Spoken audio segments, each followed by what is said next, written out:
Library. Kolkata, स्वादिष्ट बंगाली मिठाई और उतनी ही मीठी बोली का शहर।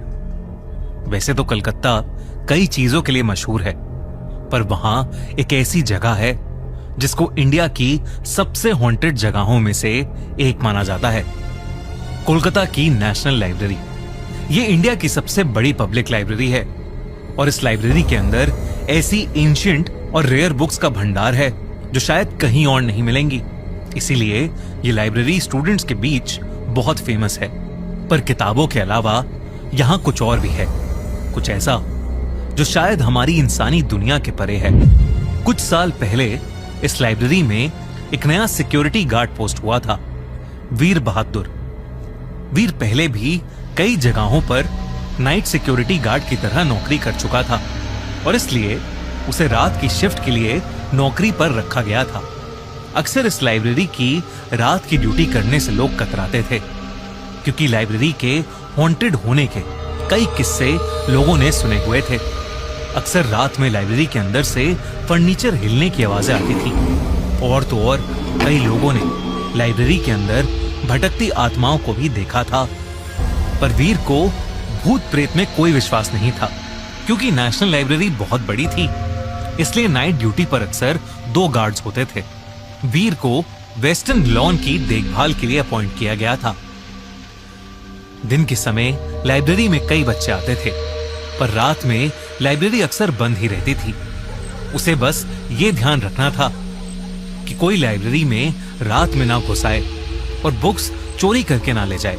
पहली कुछ रातें वीर के लिए बिल्कुल आराम से बीती, लेकिन फिर अमावस्या की एक रात आई।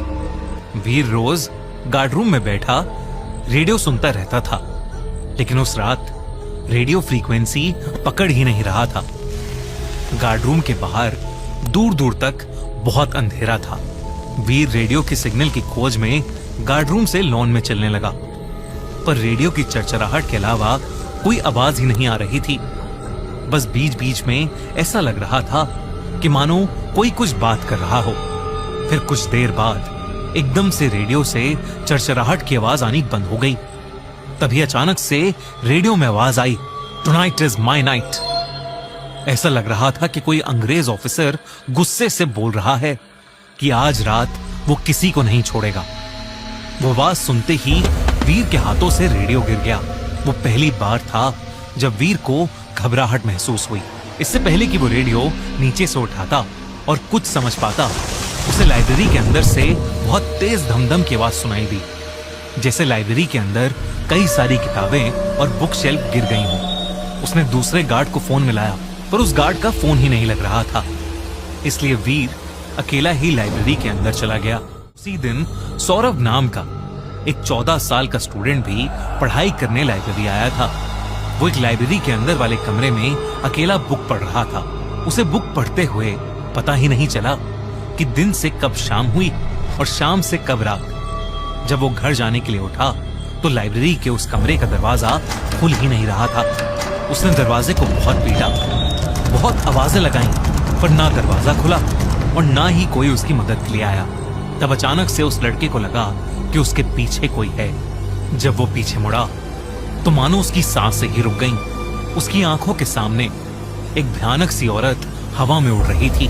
उस औरत का चेहरा बिगड़ा हुआ था और उसने एक सफेद रंग की ड्रेस पहनी थी।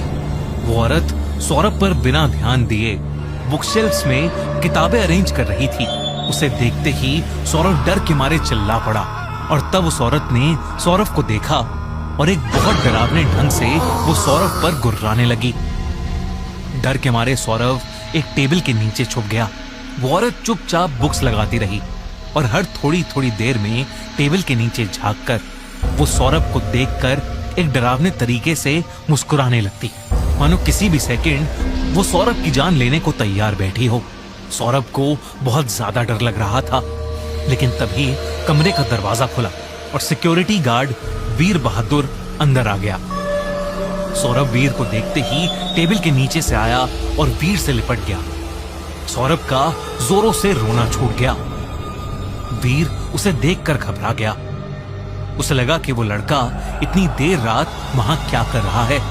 सौरभ ने पूरी घटना वीर को बताई जिसे सुनकर पहले तो वीर के होश उड़ गए, लेकिन फिर वीर को लगा कि शायद ये सब सौरभ का वहम होगा, क्योंकि अब उस कमरे में उन दोनों को कोई औरत नहीं दिख रही थी। तभी अचानक से लाइब्रेरी के अंदर फिर से बहुत जोरों की धमधम की आवाज हुई। आवाज नीचे से आ रही थी। वीर ने सौरभ को लाइब्रेरी से बाहर भेजा और फिर वो उस आवाज के पीछे लाइब्रेरी के बेसमेंट में जाने लगा। जब वो वहां पहुंचा तो वहां एक कमरा था। उस कमरे का दरवाजा अपने आप खुल गया। वहां उसे किसी आदमी के दर्द में चीखने की आवाज आ रही थी, जैसे कोई उसे बुरी तरह मार रहा है। जब वीर उस रूम के अंदर गया तो अंधेरे में उसे ऐसा लग रहा था जैसे कोई आदमी चेन में लिपटा हो। लेकिन फिर जैसे ही उसने अपनी टॉर्च उस तरफ मोड़ी तो वहां कोई भी नहीं था। वीर को कुछ समझ नहीं आ रहा था कि उस लाइब्रेरी में हो क्या रहा है। वापस गार्ड रूम जाते हुए वीर को दिखा कि लाइब्रेरी की लॉन्स के बीचों बीच एक पालकी रखी है जो पहले नहीं थी। वो उस पालकी के पास गया। यो पुरानी पालकी लग रही थी। वीर ने पर्दे से देखा कि अंदर एक आदमी बैठा है। वीर गुस्से में उस पर चिल्लाया कि वो कौन है और वहां इतनी रात को क्या कर रहा है, लेकिन उस आदमी ने कोई जवाब नहीं दिया। जब वीर ने पर्दा हटाकर पालकी के अंदर झांका तो उसके रोंगटे खड़े हो गए। अंदर एक आदमी था और उसके शरीर पर हर तरफ चोट के निशान थे। उस आदमी ने ब्रिटिशर्स के जमाने के कपड़े पहने हुए थे, पर सबसे ज्यादा भयानक बात यह थी कि वो आदमी ना जिंदा लग रहा था और ना ही मरा हुआ। उस आदमी ने वीर को गुस्से से घूरा और फिर वीर के देखते ही देखते उस आदमी का सर धड़ से अलग हो गया और वीर के कदमों में आ गिरा। ये देखकर वीर इतना डर गया कि वो भागता हुआ सीधा लाइब्रेरी से बाहर चला गया। अगले दिन सुबह जब वो नौकरी छोड़ने लाइब्रेरी गया तो उसे वहां दूसरा पुराना गार्ड मिला।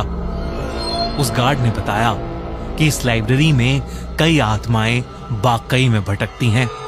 नेशनल लाइब्रेरी बनने से पहले ये जगह इंडिया के पहले वाइसरॉय जनरल वॉरेन हेस्टिंग्स का घर हुआ करती थी।